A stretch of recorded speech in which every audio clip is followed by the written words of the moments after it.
Well, good afternoon, everybody, and welcome to the Buddhist Society. Those of you here at the Society and also those at home listening to this. It's an auspicious day because it's our 99th anniversary today. We're on the brink of 100 years, and it's our great pleasure to honor this occasion with our guest speaker today, Charles Manson. Charles started his adult life, let's say, for want of a better way of describing it, as a master carver.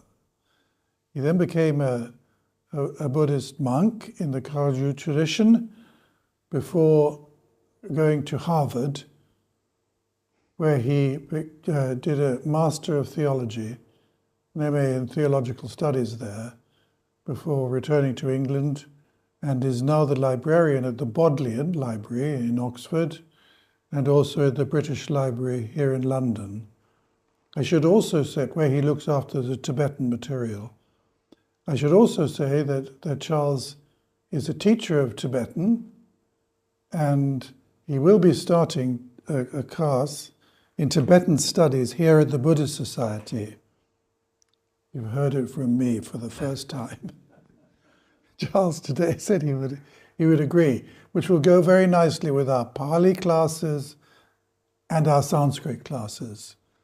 So it's always good to get, even if you don't understand it completely or master the language, it's very important to have at least some sort of elementary idea of what the language is about and how it works. I think that's invaluable if you're studying the subject. It enables you to look up words, which are translated into English, particular way, and to think about the sort of greater and larger meaning, because all words that are translated into English only have a kind of signifying sort of like a sign almost. They don't give the full meaning of the word.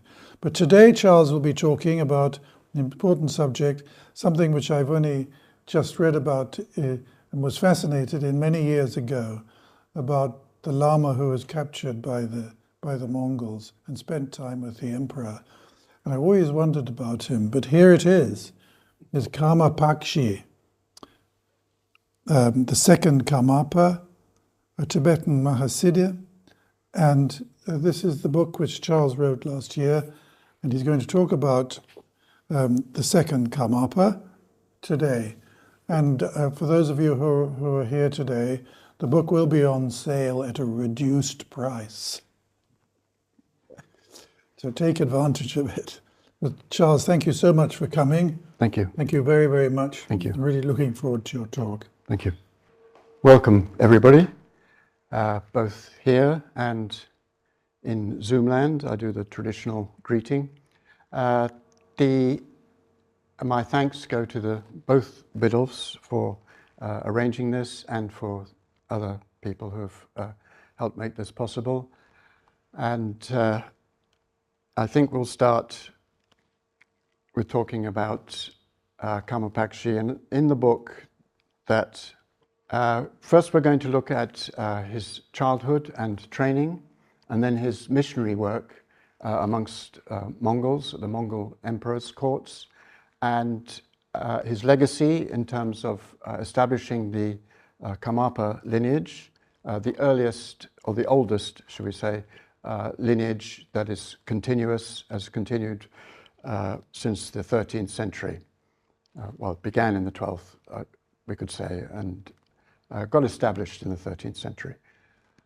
And then in part two of the talk, for those of us who are here, we will look at some of his meditations. So firstly, we look at the context, both the historical and the geographical context, and then look at his biography, the story of his life. I've based it mostly on his memoirs. So, but I've also used later historical records as well. His memoirs are not written as a history, so it has difficulties there.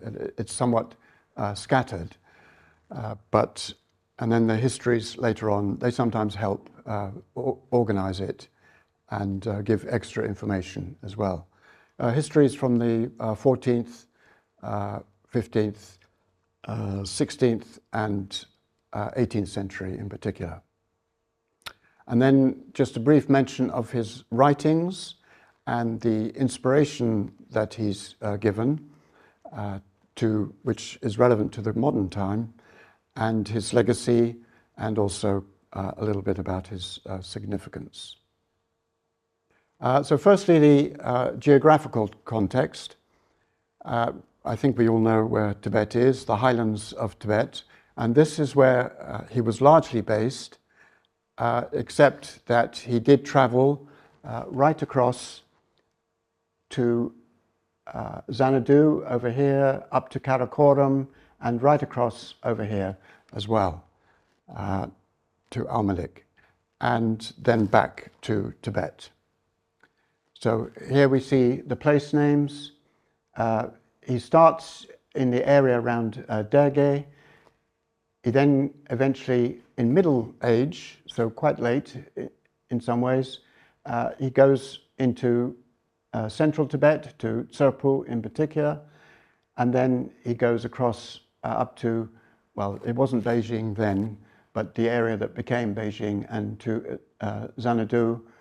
He also goes to Karakoram and right across to Almalik and Kucha, and then back along those silk routes.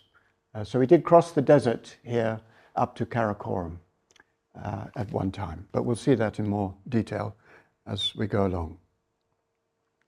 So the historical context, there was a Tibetan empire from the 7th to the 9th century, and then after the assassination of Langdama in the 9th century, the middle of the 9th century, there was something of a hiatus for Buddhism in Tibet. Buddhism had come to Tibet in the 7th century. Well, we know of it as being coming in the 7th century, and was largely adopted by the imperial court. Not always, sometimes they wouldn't be so interested. So, and with the coming of writing and then laws and so forth to help organize the empire, and Buddhism was very much part of this. It's worth remembering that in China, Buddhism had traveled in the 2nd century. So it had gone round from India, round Tibet, up to China 4 or 5 centuries earlier. But in the 7th century it came to Tibet, and then with the collapse of the empire in the 9th century, we get a certain hiatus, as I say, a gap, until again it revives in the 10th century, the late 10th century. So this gives you an idea of the extent of the Tibetan Empire at, well, towards the end of it. It did extend even further south at some points, and the Chinese part, it was somewhat temporary. It wasn't for very long into China, but they did advance into China. So there we have some dates. I've given 630. It may have started a little bit earlier, depends how you count it. But certainly with the assassination in 842, we can count that as it collapsing. And then we get this intermediary period until the late 10th century, what is referred to in Tibetan as rekindling the embers after the gap. So in the late 10th century, the Dharma has somewhat gone down, and then it gets rekindled by translators going into India, the discovery of termas, the hidden treasures, texts and objects, and also the establishment of monasteries. And meanwhile, in India, just as we're coming up to Kamapakshi's period, in the early 13th century, there's the invasion of northern India. So this helps diminish Buddhism in northern India, but it has been transferred, so to speak, or largely transferred into Tibet by that period, which is quite important, of course, for the Tibetans, because they preserved a lot of Buddhism from the pre-13th century. And to the north, further north, in Mongolia and to a certain extent in northern China, we had the Genghis Khan developing his empire, and he died in the 1227.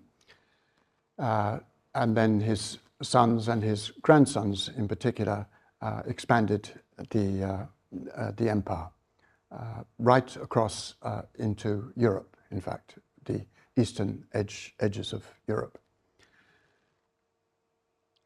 So some of the monasteries that were established in Tibet in the late 10th and the 11th century, and even the 12th as well, are given here. Not all of them, but you can see it's widespread from Western Tibet. A lot, I've just mentioned ones that I thought was more relevant perhaps, in central Tibet, and then Katok. This is the area that Kama-Pakshi was born in East Tibet. And Katok became quite important for him, as we shall see. And so we've got in the 11th and particularly in the 12th century this developing of the monasteries and monastic education and continuation of lineage. So in East Tibet, here's the Katok again, and there's Derge, we saw earlier in the map. These are monasteries that here, Kampo Gön, Kampo Nenang, Pangpuk, monasteries that were particularly relevant for Kama-Pakshi. There's Markham, it's where his guru died, and this is as far south as he went, to Mount Kawakapo, where he did a pilgrimage round the sacred mountain. And Batang is particularly relevant to his retreat period, but we haven't got there yet. So Kama-Pakshi, before him, there had been some Tibetan lamas, masters, who had either been named or called reincarnations, or who had asserted that they were reincarnations, but they were adults rather than children. And he's really probably the first to actually have it conferred on him, so to speak, as a child. Well, he was a young teenager, 11 years old. And it's from this that later, after he comes, and we'll see how I put it, that it sort of happened in 3 stages, so to speak, if we want to put stages to it, during his lifetime. And it's after this that we then get a third Karmapa. He's actually called the second Karmapa. It's sort of retrospective to a previous master. And then he's the first one to be called Karmapa himself. The so-called, he is called the first Karmapa, wasn't in his lifetime called Karmapa, as far as we know. So Kama-Pakshi was born in the upper reaches of the Yangtze River. You can see the sort of sands there. And his family harkens back in lineage either 11 or 15 generations back to the imperial period. So they were in central Tibet. They had some connection there with the yogins in central Tibet that Guru Padmasambhava had helped generate interest in Tibetan Buddhism. And then they had moved to East Tibet, and several centuries later, Kama-Pakshi was born in 1204. Some dates give it as 1206. And when he started, at about the age of 6 or so, he found that, it was said that he could read without being taught. And he became very adept at reading scriptures. You can imagine that Not so many people could read in those days. And he would go round houses and read texts and get a sort of payment in kind, perhaps, for doing so. And then at the age of 11, he decided to further his studies, or he was recommended to further his studies. And so he leaves, his birthplace is just up here, just northwest of Derge. And he leaves and proceeds down here, and south of Chamdo area, he comes across, he's just crossing a hill, and he comes across a teacher, Pomdrakpa. So this is about 1215 or so. And Pomdrakpa that evening says, you know, you're welcome to stay and so forth. The Pomdrakpa then that evening gives an initiation. And it's during the initiation that Pomdrakpa has these visions. And he sees the guru of his guru, so the sort of grandfather guru, all around Kamapakshi, this boy of 11 years old. And afterwards, he calls him aside, and I'll read slightly from the book, this episode.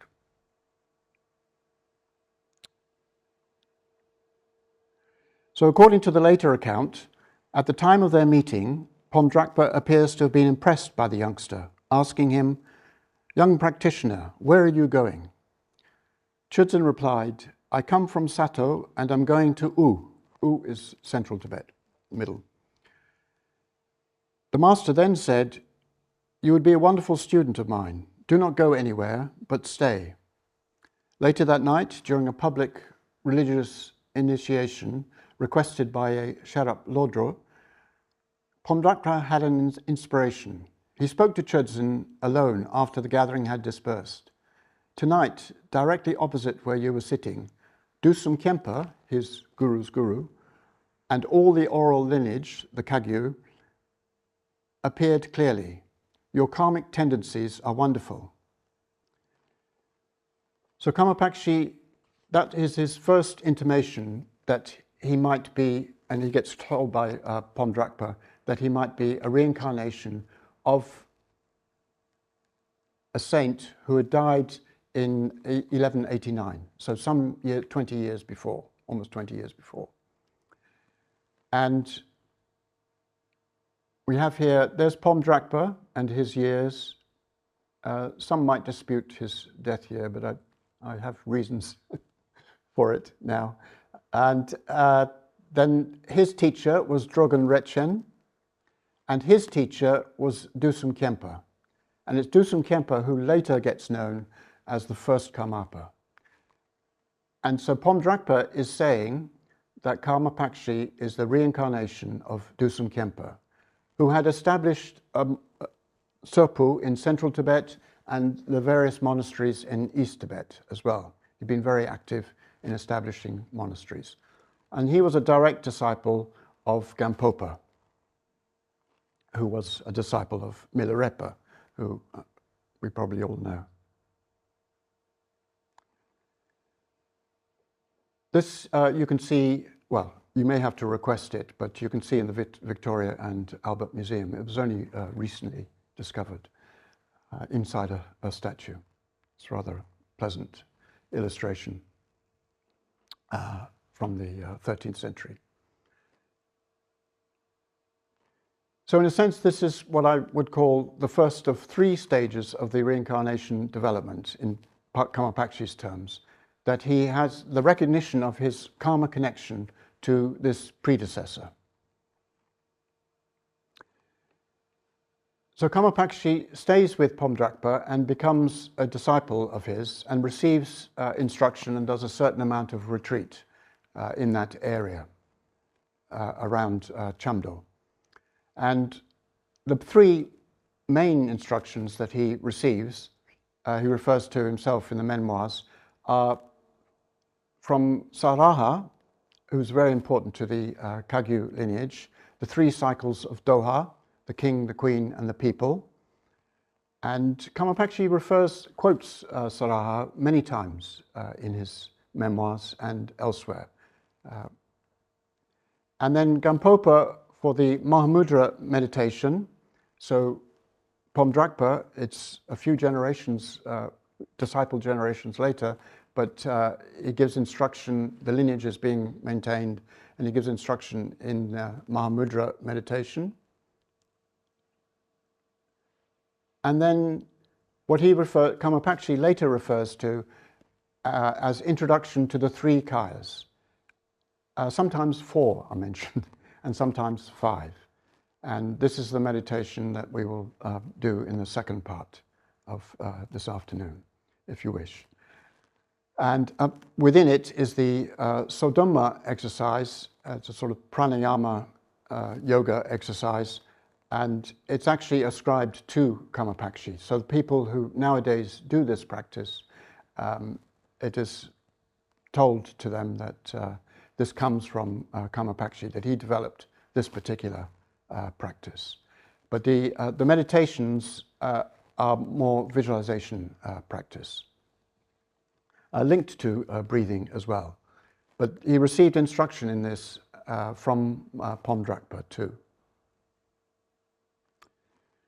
So after a while of receiving these meditation instructions, apparently he was a very good meditator, but Pomdrakpa advised him that he also needs to do more, well, you might call it academic or scriptural study. So he goes up from near Chamdo up to Katok, which is a Nyingma monastery. It's not Kagyu, and it's there that he becomes ordained.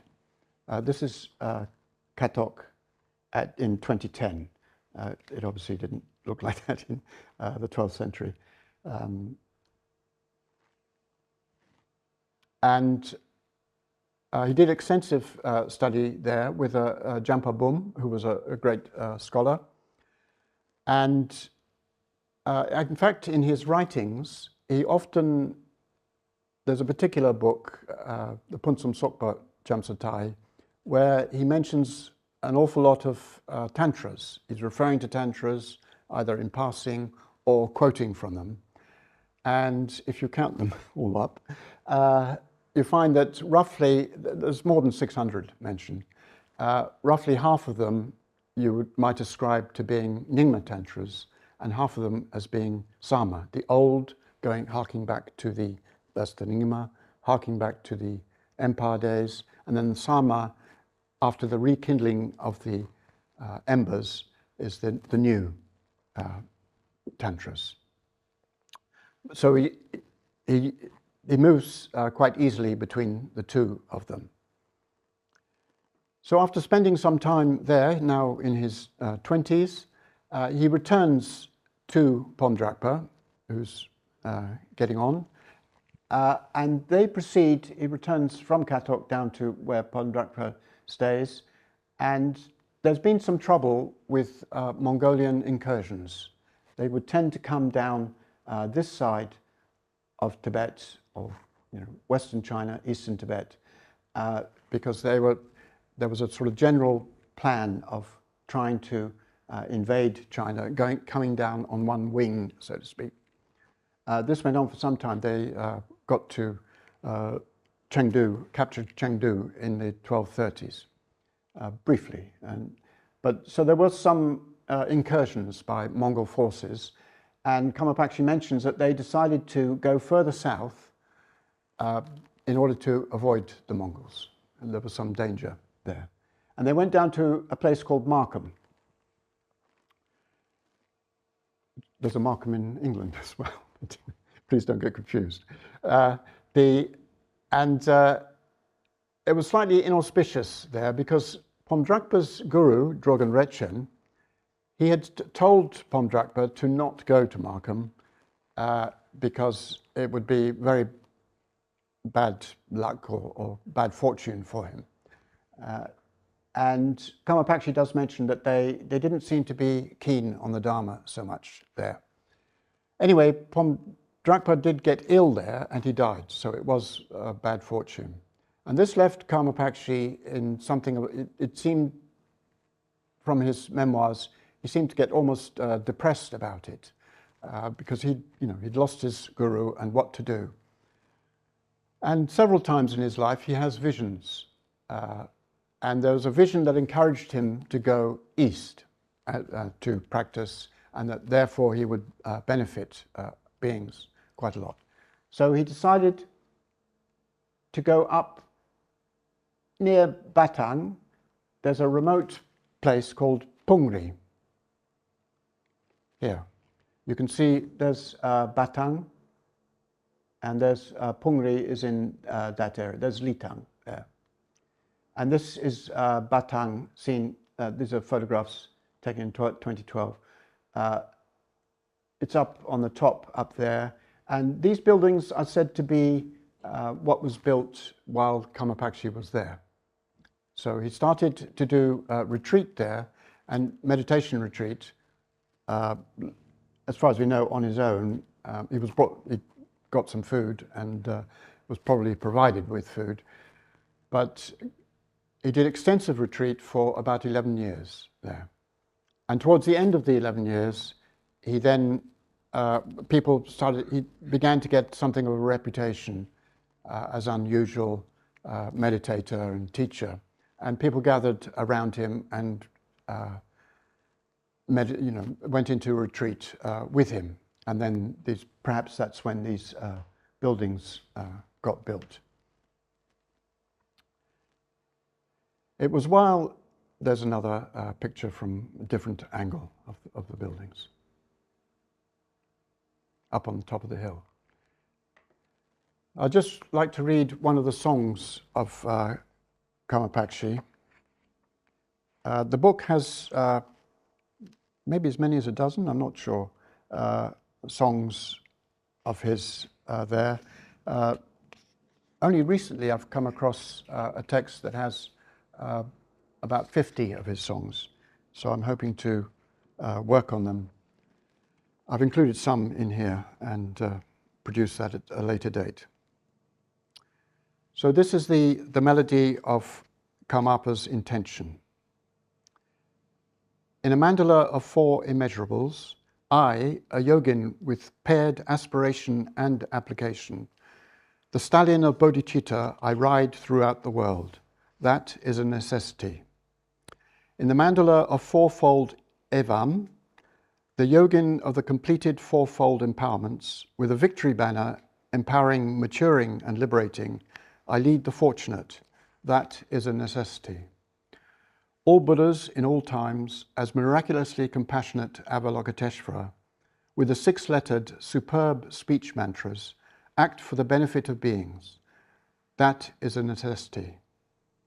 Non-dual samsara and nirvana, the identity of immaculate Dharmakaya, ultimate Mahamudra, I will accomplish Buddhahood. That is a necessity. For those adorned with multiple fears, I pacify all the poisons. What is called the 4 types of activity will protect the teaching. That is a necessity. This short melody of 5 necessities, the universal yogin with oral advice for the fortunate, sang it below the eastern mountain. So I put it doesn't say exactly where he wrote it or was inspired by it, but he says he sang it below the eastern mountain, and Shah Pungri refers to an eastern mountain. So I thought that was a suitable place for it to be. During retreat, he had a dream vision. And in it, these Dakinis, the spiritual female beings, came to him and they said, will you sing the mantra of Avalokiteshvara, of Chenrezig, Guanyin? And so he sang it. Then they said to him, no, that's not the way to sing it. And he then said, well, how do you sing it? And they sang it to him. He remembered it when he awoke, and he then started teaching others about it. He taught Mongi Khan and Kublai Khan the tune as well. And apparently, much later in the 16th century, we have a record saying that it became quite widespread as a communal singing tune. And I came across a Lama who was fairly well known for his chanting, and he said that Lama Nola, that he knew the tune. So it became, I recorded and transcribed it in this way: Om Mani Padme Hum, Om Mani Padme Hum Hri, and then it gets repeated. And I've had it recorded on a Renaissance alto shawm by my friend Nick Perry, just to give an indication if you don't read music. And I think this is going to work.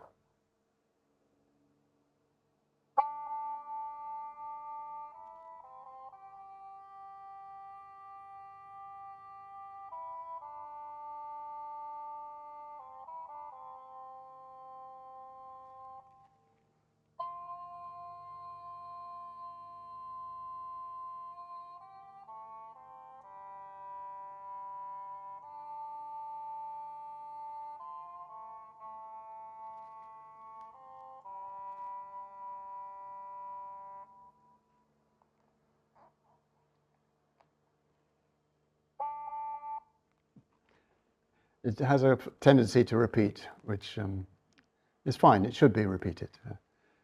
But if any choirs or people would like to use it, please do get in touch. You'd be welcome. And let's do it once more.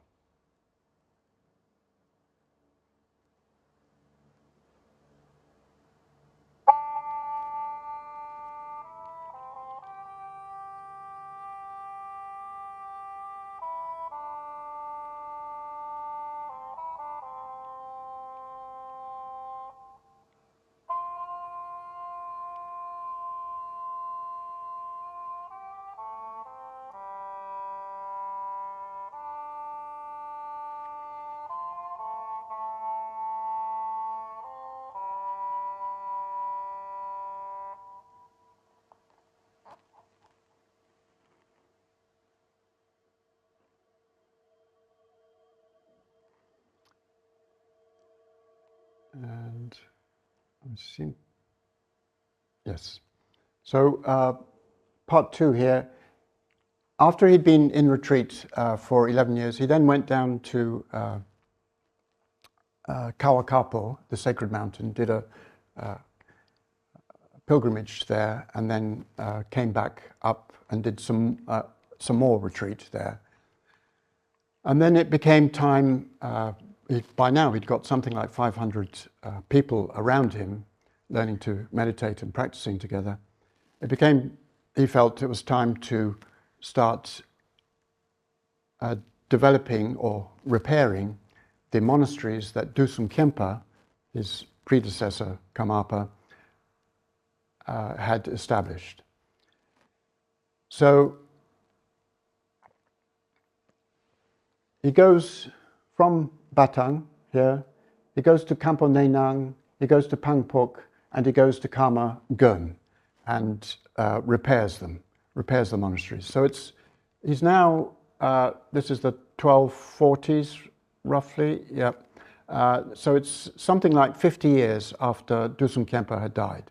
So the monasteries had perhaps needed repairing. This is what they look like nowadays, and the dates when they were founded: Kamagun, Kampong Nenang, and Pangpok.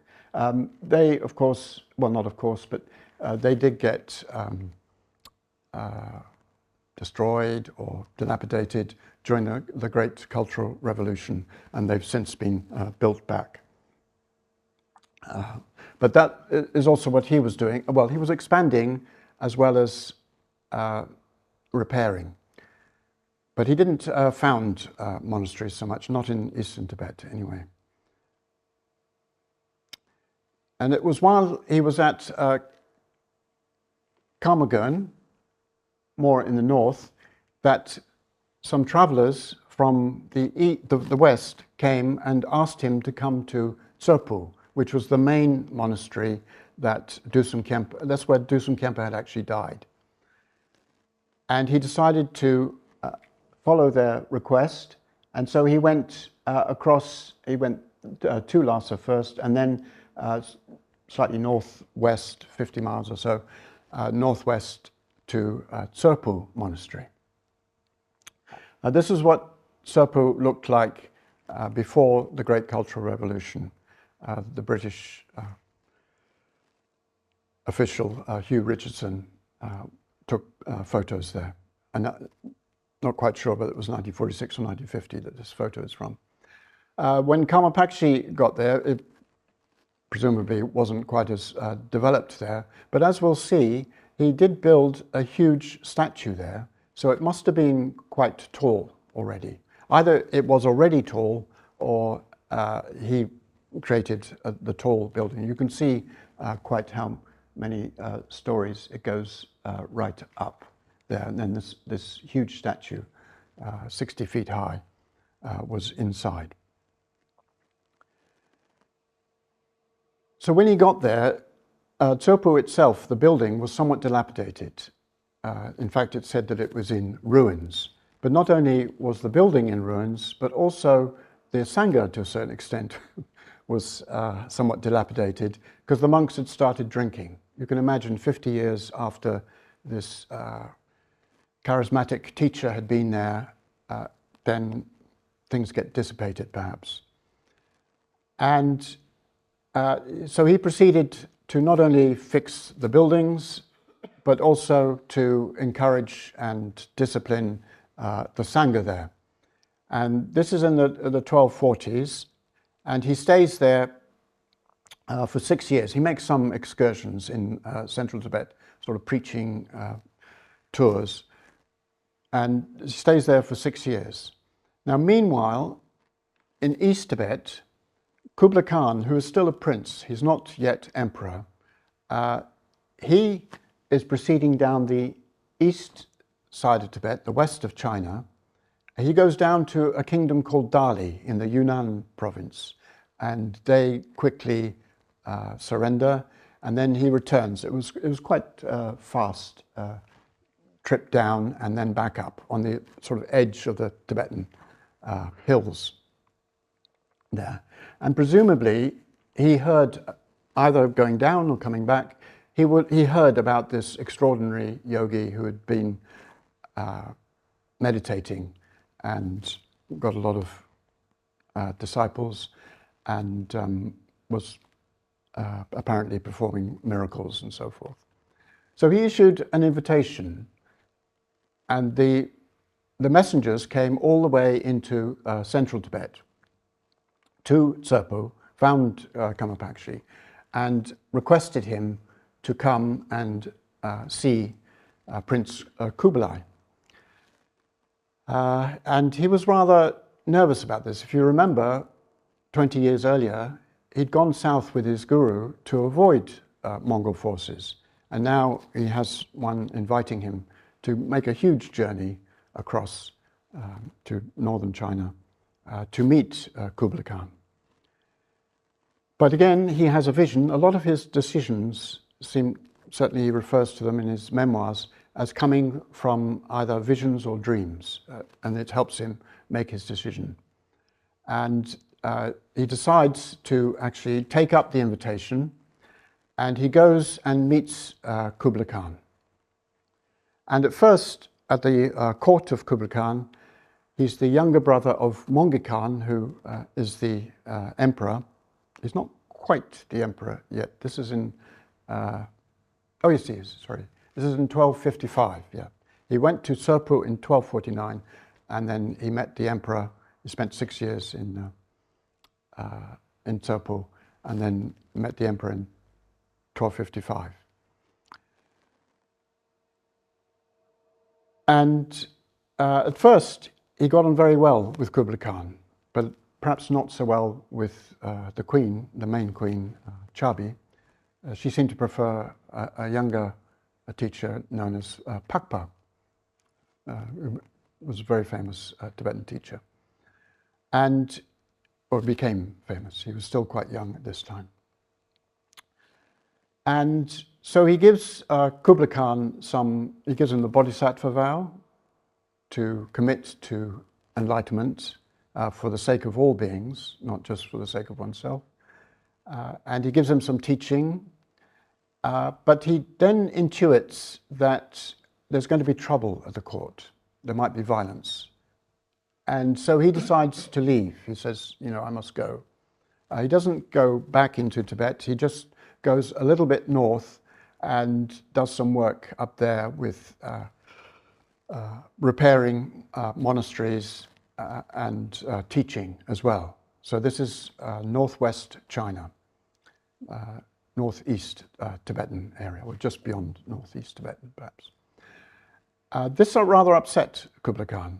You don't just leave like that.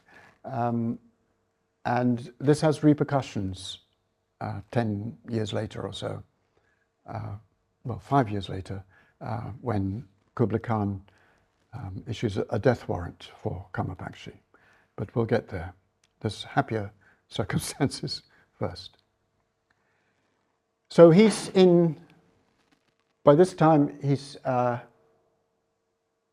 up here in this area, and then an invitation comes from Mongi Khan, who's at Karakoram. This is the center, the homeland of the Mongol Empire. This goes from right across Korea, right across to Poland and Hungary. Mongi himself had been in Kiev in 1240 and further west as well. But now he's the grandson of Kublai Khan, and he was the emperor of it all. And he issued this invitation. So Kama Pakshi had to go across the Gobi Desert. And as he gets to Karakoram, he has a sort of intuition, shall we say, or realization about a conundrum about reincarnation.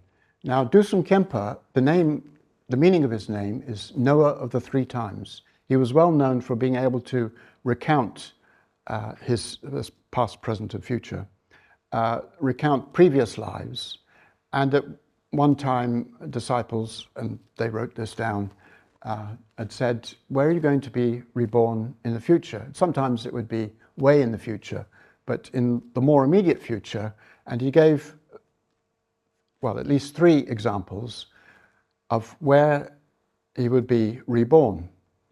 And 2 of them really didn't fit for Kama Pakshi, because he said over in the west of Tibet and down in the south as well. So that doesn't relate to Kama Pakshi. But the 3rd one was that he would be reborn for the sake of one person. Now, if you're a bodhisattva, why would you be reborn for the sake of one person? The whole thing about being a bodhisattva and committed to life after life, trying to work towards the liberation of all beings. And it was as he approached the center of the empire here that he came to realize that perhaps it was for Mongi Khan that he had been reborn. Because if you convert the emperor, then that has ramifications for many people. And that was sort of his resolution of the conundrum. That's what he felt. So he met Mongi Khan, and they got on quite well. Well, at first he came in, presumably tired and dusty, across the desert, and he managed to get an audience with Mongi Khan. And I'll read from page 63 and 64.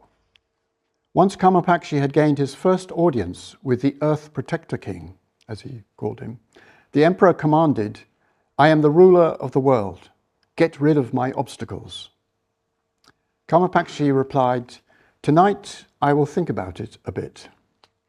A somewhat brave reply to make in front of a warrior emperor.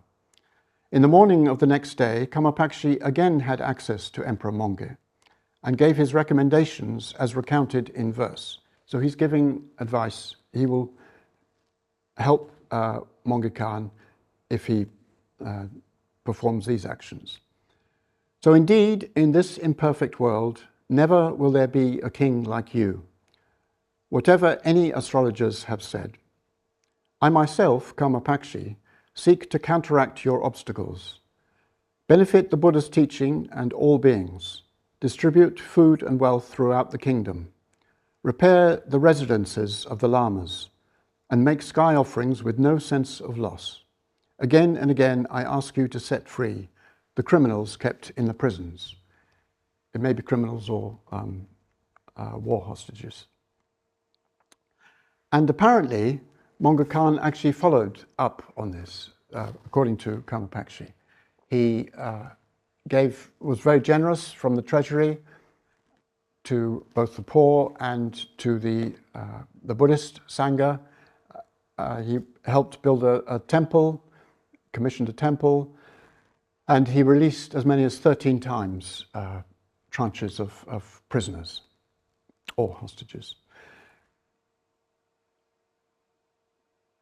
And he also, apparently at Karmapakshi's instigation, forbade, and we have this recorded elsewhere, hunting and cattle slaughter on certain days of the month. So it may be that Karmapakshi was a vegetarian and was encouraging at least less killing. Perhaps you couldn't convince a Mongol court to be completely vegetarian, but these special days of the month, that there wouldn't be any killing.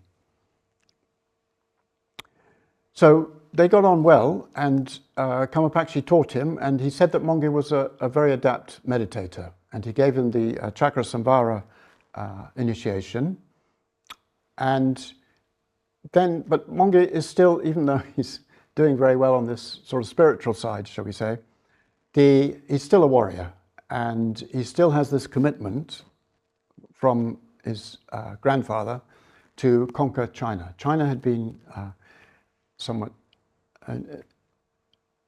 it was Kublai Khan who eventually unified China under the Mongols. And so he decided to go eventually, after Karmapakshi spent a couple of years with him in the Mongolia area, Monge Khan decided to go south to continue his attacks. And Karmapakshi leaves him and goes across to Almalek here, where he isn't necessarily received all that well, it seems. He doesn't make much of it. Almalek had become more, certainly the ruler, he was in a minority, and his mother was more interested, it seems, in Islam. So although he had no difficulties there, it doesn't seem that he was terribly well received. And then he proceeded back across into China. He didn't stay all that long. And he passed through Kucha. And it was there that he had a dream about a huge statue of a huge Buddha telling Karmapakshi to make a statue as large. And that became his sort of commitment to do this back in Sopu when he got back there eventually. But it's here that he had this dream. And he proceeded down Silk Route, and then he met up with Monge in the Liu Panshan mountains again. And this was with, Monge had a huge forces with him by now. And it was a good meeting. And he said, I really must go. He's getting on a bit. This is in 1258. So he's in his 50s. I must go back to Tibet. And he's accumulated a certain amount of wealth from offerings and so forth. So he leaves Monge, and Monge proceeds further south. And he doesn't completely go back into Tibet yet. He visits in the various places that he'd had activity before in northeast Tibet there. In the meantime, Monge Khan dies in 1259 in central China. And as a consequence, his youngest brother, Arik Burke, who'd been up in Karakoram and had received teachings from Karmapakshi, He declares himself as emperor, and also Kublai Khan declares himself as emperor. So for a few years, there's a kind of civil war going on. And Kublai Khan decides that Kamapakshi is belonging to the Arik-Burki side of the conflict. And so he issues, several death warrants against him and tries to have him killed in various ways. But he doesn't seem to have succeeded, and eventually, unfortunately, the executioner actually commits suicide, perhaps out of shame or frustration, but that happens. So Kublai Khan decides not to have him killed, and instead to send him on internal exile, just northeast of Xanadu. Shangdu, it was known as well. You remember the poem of Coleridge about Xanadu. In Xanadu did Kublai Khan a stately pleasure dome decree, and so forth. It was an unfinished poem, unfortunately. And that's the ruins of it there. And Kamapakshi was sent, it was quite a common, well, not common, but it was a used punishment to send somebody into sort of internal exile, where they were kind of free but restricted as well. And he seems to have gone to near Dalai Nur, even further northeast in China, because it's a very desolate area. And he spent 2 years there. And he wrote there and did quite a bit of writing. He had a vision of Manjusri, which I present the discussions he had, well, the questions of the discussions they had in, it's a very long text, with his vision of Manjusri. And after a while, the civil war was resolved. Kublai Khan came out on top, and he's now the emperor of the Mongol Empire. Not yet emperor of all of China. That took some years to achieve. And he releases, summons Kamapakshi to the Beijing area and imprisons him there, puts him in a locked, with round-the-clock guards, apparently, room. But Kamapakshi manages to escape. And he finds this somewhat incredible, Kublai Khan, and he decides to give up this antagonism and asks him to be his teacher again. I think Kamapakshi had had enough by then. And so he said, no, I just must go back to Tibet. And so Kublai Khan gladly allows him to go. And he takes about 8 years traveling back all the way from the Beijing area back to East Tibet and then eventually to Central Tibet. When he's in East Tibet, again, he visits his monasteries and he builds various statues there of Buddhas, usually. Past Buddha and future Buddha, Maitreya, and Dipankara, a past Buddha. But not, Sakyamuni he builds in Tsopu. So when he gets back to Tsopu in the sort of late 1260s, early 1270s, he builds this huge statue, 60 feet high, seated Buddha. It's quite incredible when you think about it. Hugh Richardson, who took the photo of Tsopu, he actually saw it. Unfortunately, he didn't photograph it. Maybe it was too dark, but he didn't photograph it, and it got destroyed in the Cultural Revolution in the 60s, 1960s. And there were lots of difficulties in doing it, but eventually it got completed. There was first the workers started arguing amongst themselves, and then it spread to the kitchens and so forth. And eventually it got built, and it became something of a place of pilgrimage fairly soon. You can imagine there's this huge statue in medieval Tibet in a remote area. And by now, Kamapaksha is coming towards the end of his life, and so he starts to think, it seems, about both continuation of the lineage in physical terms and also in terms of the teaching. So, because of this statue, there was a party that came from southern Tibet, and in the party there was a couple who were itinerant potters. So in the borderlands area of South Tibet, they used to travel around and make pottery. And they came and as part of a group. And at one point, Kamapaksha draws them aside, and he says to the potter, he says, at some point, will you loan me your house? I will have need of your house.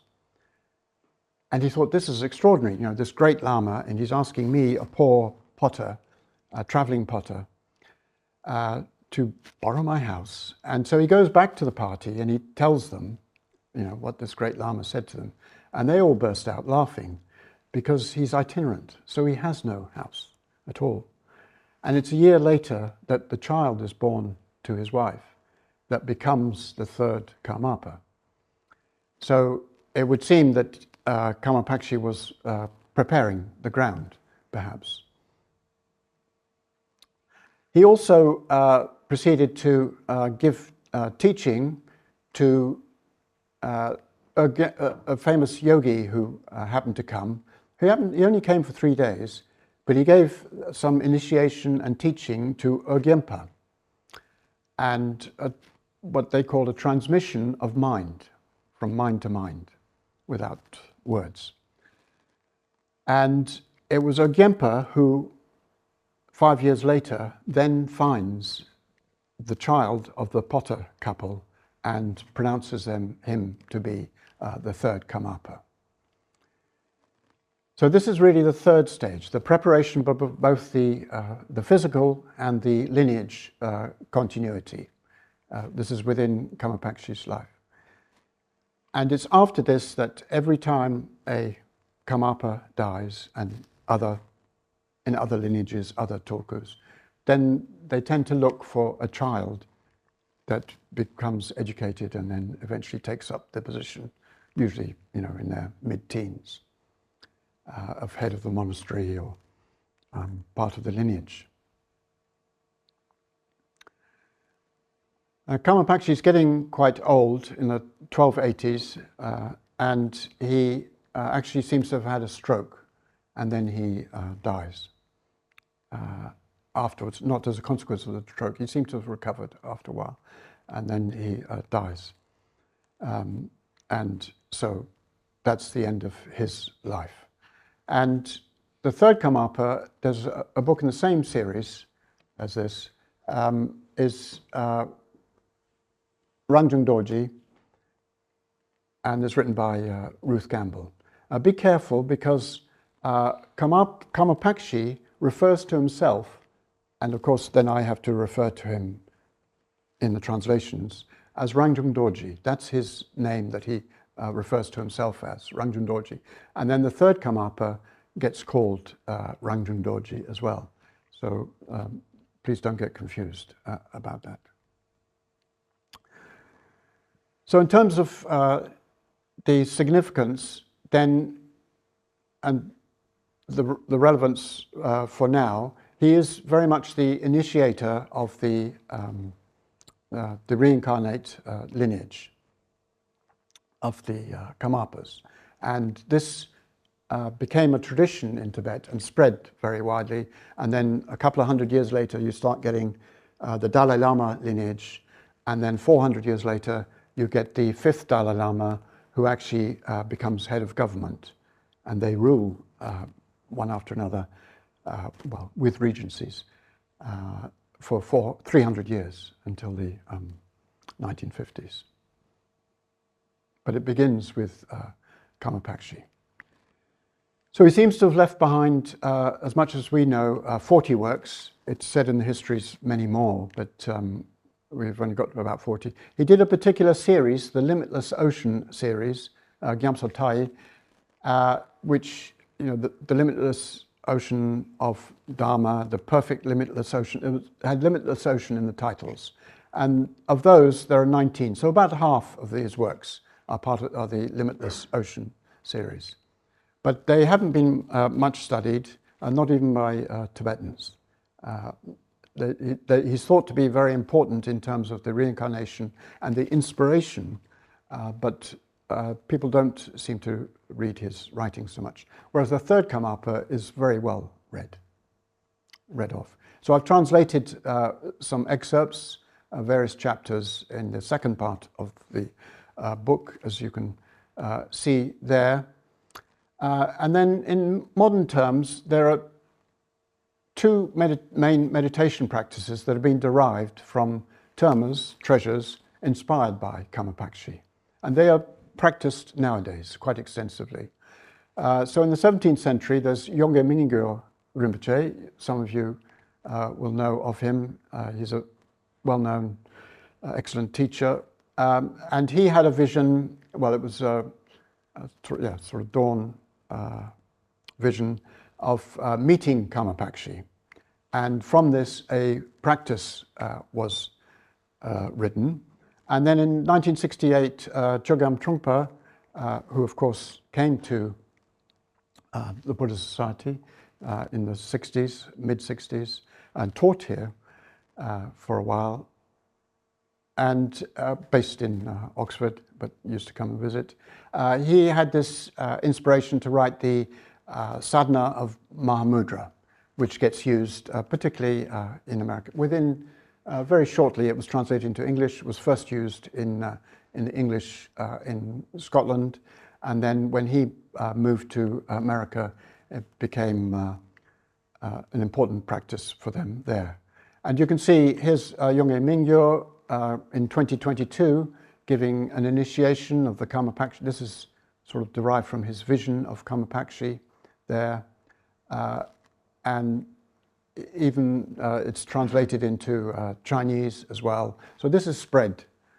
It's contemporary, and it is spread widely. And the person who did most in, and there's Yongey Mingyur at the Buddhist Society. I think it was online, but certainly he taught here. And the person who spread the Kamapakshi practice greatly in America and Europe in particular was the 16th Karmapa. And you see him there with Christmas Humphreys. And there he is in the pose of Kamapakshi. You see that same pose, holding a Vajra and a purple. And when he visited in 1974 and then again in 1977, people would ask him, you know, what practice should I practice? And many, many times he would say, do the Kamapakshi practice. So many people followed that. And it's used also in the retreats, the long retreats, the 3-year retreats that people do. It's part of that. They do it for about a month, usually. So it has, the inspiration that he gave has some direct relevance to people's meditations. And this is, this isn't the original of the Sadhana of Mahamudra. It's a later printed copy, which was revealed in Bhutan by Chogyam Trungpa Rinpoche. And there we have on the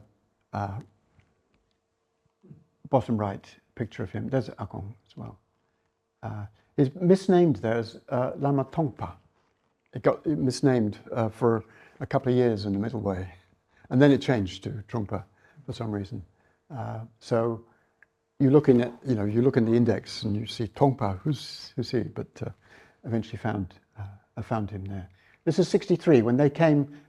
Certainly Akong and Trungpa, they came to the UK in 63, and were based in Oxford for a few years, 3 or 4 years, and would visit the Buddhist Society. And of course, Karmapakshi was also relevant to the whole development of the reincarnation lineages in Tibet and later in Mongolia, and eventually in the Dalai Lama. And here's a picture of the Dalai Lama in 1973 at the Buddhist Society as well. The ubiquitous Christmas Humphreys too. Is that Dr. Conza? Sorry, I don't know. I think that I recognise them as stone. Konza here. Yeah. Ah, thank you. Yes, it's I not think it listed. could be Dr. Conza. Yes.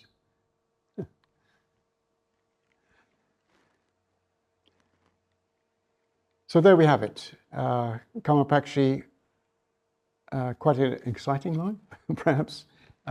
Many years training, and then putting that training into purpose in retreat.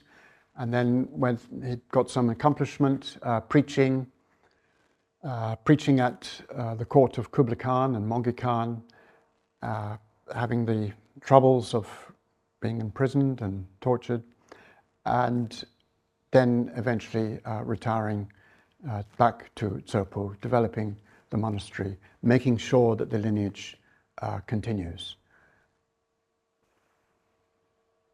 And then also has relevance, of course, for the meditation practices that are even practiced nowadays.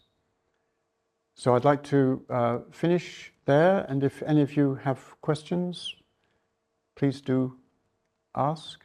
And after that, we'll have a break, and if any of you wish to do some of the introduction to the 3 kayas or 4 kayas meditations that Karmapakshi recommended, I'd be happy to do them with you. That won't be online.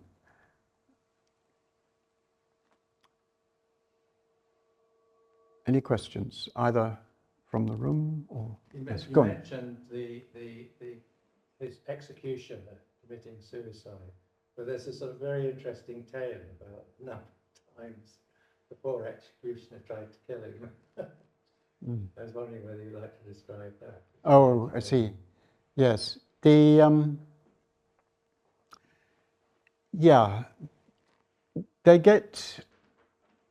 It's quite sort of epic that they tried throwing him off a mountain and he didn't die. They tried burning him and he didn't die. They tried drowning him and he didn't die. It's sort of the elements, really. Poisoning, yes. And actually, Namkhai Norbu Rinpoche, who's recently deceased, well-known teacher, he was researching on a sort of research trip in East Tibet in the early 50s. And it took me a while to realize, oh, he was only 15 at the time, very precocious. And he recorded nomads singing a song about Karmapakshi. Yeah, I feature not all of the song, but part of it in the book. It's been translated and published, different translation, and in Italian and in English. It took him quite a while to actually be persuaded to publish it. Apparently Richardson convinced him to publish it. And in that song that they would sing in a communal way, it does mention all the various ways in which they tried to kill him. But Karmapakshi does mention a certain amount, you'll see in the book about this, but he presents it more in a sort of visionary way, that he's helped by deities to actually stop this happening. There's a certain amount of destruction goes on as well. It's very, it would work well in Hollywood, I think. But certainly that's what, you can imagine that they did try in many ways to kill him, and it became sort of epic episodes. I don't know if online people are able to ask questions. What is that? They in the chat, maybe? They can unmute and also they can send in chat. Okay. One question here from online. Yes. How did you say that you came across the Dakinis tune to the Buddha mantra? Yes. That's from the online. Yes, okay. Thank you online. Oh, I see. Okay, yes. Yeah, so you will see. Oh, hello, everybody. Oh, some old friends, yes. Okay, thank you for the question. Yes, so I'd heard that Lama Nola had remembered or knew of the tune. He'd been a chanter in Palpung Monastery before he left Tibet. And when I was in Palpung some years after I met him, I did ask, and they said that yes, he was well known as a very good chanter in the monastery. And he was. This was in 2007, I think, 6 or 7, and I think 6 maybe. He was in America, and I was at Harvard, and I wrote. He'd come to, I think it was Boston or near Boston anyway, and I wrote and asked if I could ask him about this, and possibly if I could record it. They gave me permission subsequently, as well. His estate, and so he kindly recorded it. Well, I recorded it of him singing it, and then not being musical myself, I asked the composer Dirk de Klerk, who I did lengthy retreats with, for him to transcribe it, to annotate it in musical notes. And then later, just to make it more simple, it's quite, perhaps the Tibetan way of singing is quite strong, should we say. If you search for it on the internet, you probably will find it on Audible. I did put it there at one point. And I just asked Nick Perry to do the tune, just to give people an idea of the more simple form of it, in a way. And that's what we heard earlier. So my thanks to Lama Nola, who's now deceased, for doing that. I can't swear that that's it, but it seems fairly likely that that is the tune. Another one here. Yes. What was your attraction to Kama Bhakti and inspiration for these wonderful explorations? Thank you. Yes. Well, as you saw, the 16th Karmapa, when he came to Europe and America as well, he was very keen on Karmapakshi. He seems to have had a strong connection to him, and certainly to the practice anyway. And so he recommended it. And so that is really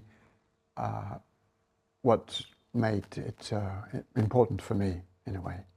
And then, of course, in retreat, you do did lengthy retreats. Then you do that practice, and after the retreat, I thought I'd like to know more about him, and then I started researching his life, and more recently the meditations as well, and the songs too. The songs very recently. It was in lockdown that I found that there'd been this manuscript reprinted, and a facsimile printed, and started work on it. The book had been almost written by then, so I had to insert the translations there. Thank you for the question. Yes. Hi. Going back to the music. Yes. And you also previously showed a photograph of Marco Pallas, Yes. who was interested in music. Ah. Oh, And nice. I wondered if there's any relation, because he, of course, he wrote an opera Oh. on Milarepa, Right. and that manuscript is actually in the British Library. Oh. And I wondered if you were familiar with that. No. Yeah. No, I'm not. Thank you. Yeah, I suppose he dealt mostly with the Milarepa song. Right. Right. Oh, excellent. Yeah, it would be nice if this song gets used. I don't know if people are attracted to it or not. Kamap actually encouraged it. He said that it would be highly beneficial for people's compassion practice, to sing it in group perhaps. But so far it hasn't been taken up. But I think I'm giving a talk next month in Germany, and they're going to do a service with it. So I've been told. So we'll see what happens there. I think Pallas also played an instrument, didn't he? The viol, the viol. Yeah, viol. Right. Ah. Yeah. That was an amazing show. Yes. Thank you. Did you visit the place? I did the photographs. Yes, some of them are my photographs. I think I haven't visited as many as I would have liked to visit. Xanadu, for instance, but and the lake up there. Perhaps that will happen. And I didn't go as far west as Almalek, of course. Yeah. But Karakoram I did manage to visit, and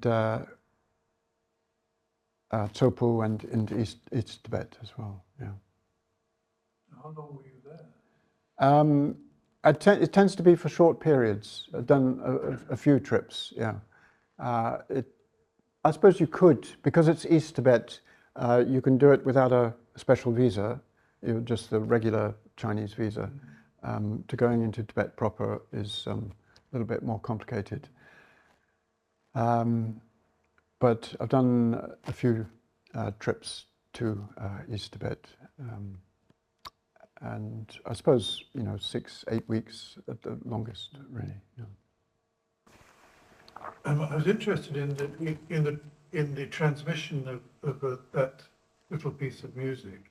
Yes. The mantra. Yes. Because we think of the oral tradition to do with kind of intellectual content, really. But there was something about the actual tune itself, incredibly evocative. I felt anyway. Yes. It carries something which can't be carried in text, isn't it? Yes. It brings something across. Yes. But music has a capacity, doesn't it? It does. To really cut through the need for language and the need for thought, and the need for intellectual. Yes. Things, the direct transmission of something in the song. Yes. I wondered if you have any thoughts about that. Well, that's my thinking as well, actually, and that's sort of what I mean. Is it really the tune precisely? Things change over time, of course, but I think it's enough. And certainly, like you say, there is some feeling that comes from it, from hearing it. And I think, even if somebody wanted to, a composer or somebody to develop it a little bit, that would be fine. I think you don't necessarily have to keep. Perhaps it is better to keep to in some ways, if there's some sort of blessing involved, then to keep as much to the original as possible, or the original that Lama Nola passed on. But I haven't come across it elsewhere. But then that may just be me, that I haven't, found somebody else who knows the tune. That's all. They do say that a lot of Coptic liturgy and later Orthodox liturgy is actually the pharaonic music from the temples of Karnak and so on. Oh. So when the Greeks Right. came in, they maintained it, and then Christianity just took over Yes. a lot of the music. Yes. Which is a strange thought. Yes. Yes. Yes. Yes, people who are musical presumably can remember quite well tunes, and it's a bit beyond me personally.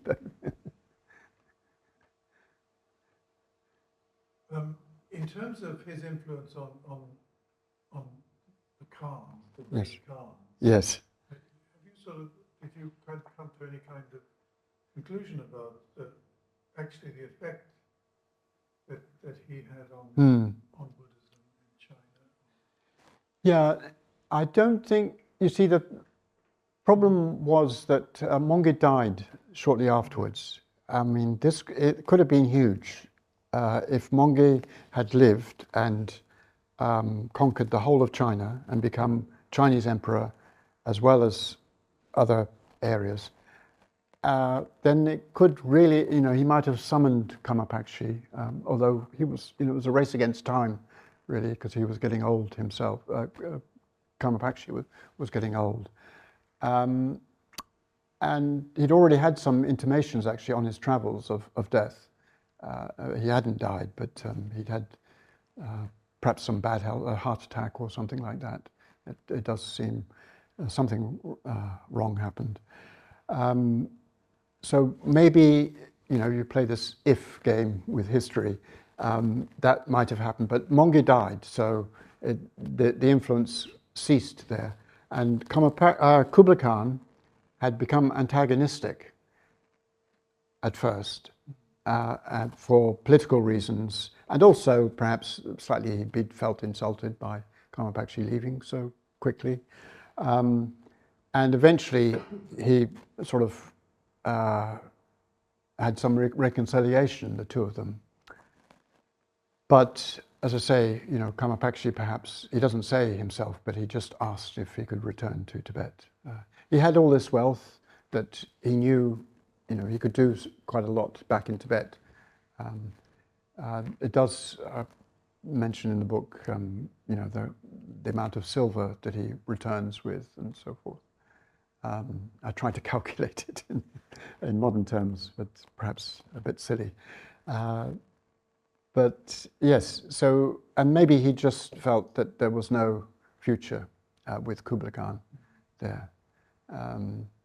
So he decided to leave. And so the influence doesn't continue there. But it sets up a pattern, because the third Karmapa goes twice by the time he is an adult. Kublai Khan is dead. But he goes twice to the Beijing, right now it's the capital. And he actually dies there as well, the third Karmapa. And then the fifth Karmapa also is, there's a famous scroll. It was in the British Museum a few years ago that the emperor issued to the fifth Karmapa. So there is a certain amount of influence there in the court there, but it doesn't spread out so much over the whole of China, because China's also it's got other religions too as well. But certainly in the sort of power centers, they do seem to have had a particular affinity with the Tibetans. Yeah. Well, there's a very large Tibetan temple in Beijing. Yes. I think that's later. I think, yes, it's 17th later. century. I'm not sure when it was built, yeah. I've been there, but not... 18th century, yeah.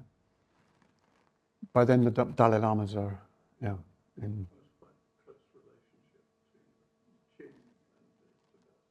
Yes. Right, I've got one more here. Okay. Did any of the emperors make the black crown? Did any of the emperors make the black crown? Yeah. Yes. The fifth Karmapa, the crown that people see in the ceremony, that with highly decorated with jewels, that and part of this the ritual that the 16th Karmapa performed in London, actually, at the friend's house in 74, I think. That crown was granted to the fifth Karmapa. So they had, before, they had I tend to distinguish between a hat and a crown. They had a black hat. You saw that Dusun Khenpa illustration from the V&A, the Victoria and Albert Museum. And he has a black sort of Mongolian hat there. Dusun Khenpa does. And Kamapakshi is also portrayed with a black hat. The paintings that have the full crown, so to speak, on any Karmapa before the 5th, there's something wrong with the timeline there. The painter has made a mistake, because it was only from the 5th onwards that the crown existed, as far as we know. Yeah. And that was based on a vision above the Karmapa's head, and then he had the crown made. But before, they did used to wear, and you see now in contemporary times, Karmapas wear a sort of hat, a bit like this on the cover of the book there. And it's not exactly the everyday hat, but you know, it's just a hat.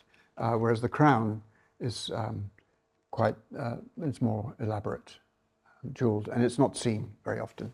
It's kept under lock and key. That's it. There's no more. Well, thank you for your questions. Yes. Thank you very much, Charles. I should say that this book is for sale downstairs. You can get it online, but we're doing a special offer today. And Charles, I'm sure, will be happy to sign Of course. his signature. Yes. Well, can I thank you very, very much? Thank you. It was really a wonderful, intriguing, engaging talk, which I'm going to be thinking about for a long time. And hopefully I can read the book in the meanwhile. Yes, of course. Yes. Thank you very much, Charles. Thank you very Then much. we can Thank have you. some tea and Thank come you. back again. Thanks. For some meditation. Yes. Yes.